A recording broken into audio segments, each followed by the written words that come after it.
భవిష్యత్తులో భారత ఆర్థిక వ్యవస్థ మరింత బలంగా మారుతుందన్నారు ఎన్డీఏ కూటమి నేతలు. నిరుద్యోగ యువతకు ఉద్యోగ అవకాశాలు కల్పిస్తామన్నారు. పూర్వకాలంలో భారత్ అన్ని రంగాల్లో ముందుండేదన్నారు నేతలు. ఆ రోజులు మళ్లీ వస్తాయన్నారు. బెంగాల్లో మమతా సర్కార్ ఇకనైనా రియలైజ్ కావాలన్నారు ఎన్డీఏ కూటమి నేతలు. టీచర్ల నియామకాలకు సంబంధించి సరైన పత్రాలను సుప్రీంకోర్టులో సమర్పించాలన్నారు.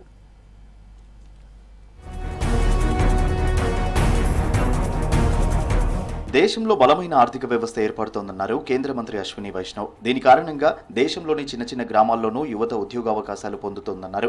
యువతకు ఉద్యోగ అవకాశాలు పెంచడానికి మే 1 నుంచి world audio visual and entertainment summit నిర్వహిస్తామన్నారు. ప్రపంచ నలుమూలల నుంచి పెట్టుబడిదారులు ఇక్కడికి వస్తారన్నారు అశ్విని వైష్ణవ్. प्रधानमंत्री जी ने waves world audio visual and entertainment summit मई 1 से मई 4 मुंबई में स्टार्ट हो रहा है. इसमें 1 को इसका इनॉग्रेशन होगा. जितना अभी तक देखा जा रहा है, दुनिया भर से बहुत सारे इन्वेस्टर्स वो आ रहे हैं जो भारत की क्रिएटिव इकोनॉमी में इन्वेस्ट करना चाहते हैं. 10 ఏళ్లలో భారత్ అద్భుతమైన ప్రగతిని సాధించిందన్నారు యూపీ సీఎం యోగి ఆదిత్యనాథ్. ప్రపంచంలోనే 11వ అతిపెద్ద ఆర్థిక వ్యవస్థగా అవతరించిందన్నారు. గతంలో విద్య సాంకేతికతలో భారత్ ముందుండేదన్నారు. మనల్ని విశ్వగురువులుగా పిలిచేవారని చెప్పారు యోగి. బ్రిటిష్ పాలనలో భారతదేశ వనరులను దోచుకున్నారని గుర్తు చేశారు. ఇప్పటికీ దేశం అభివృద్ధి చెందుతూనే ఉందని చెప్పారు. ఉత్తరప్రదేశ్ గోరఖ్పూర్లో పర్యటించారు UP CM Yogi Adityanath. Madan Mohan Malaviya university of టెక్నాలజీలో 91 కోట్ల విలువైన పలు అభివృద్ధి ప్రాజెక్టులకు శంకుస్థాపన చేశారు.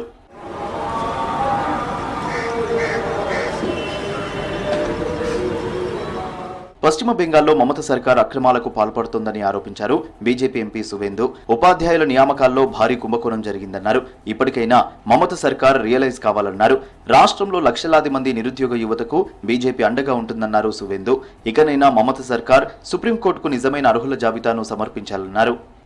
वेस्ट बंगाल गवर्नमेंट जो रुपया लेकर 5-6 हजार चाकरी नौकरी बेच दिया है, उनको सेव करने के लिए वो लोग जेन्युइन जो हमारी टीचर है, नॉन टीचिंग स्टाफ है, उनका लिस्ट सुप्रीम कोर्ट में नहीं दिया.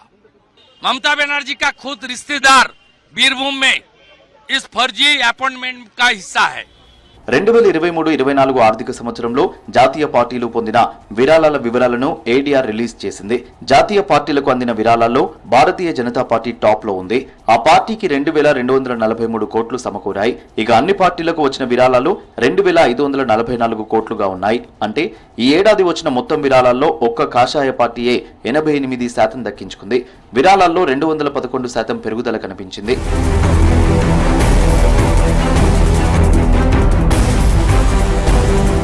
పశ్చిమ బెంగాల్ సీఎం మమతా బెనర్జీకి వ్యతిరేకంగా బీజేపీ కార్యకర్తలు ఆందోళన చేపట్టారు. సీఎం ప్రకటనతో రాష్ట్రంలో గందరగోళం సృష్టిస్తున్నారు నేతలు.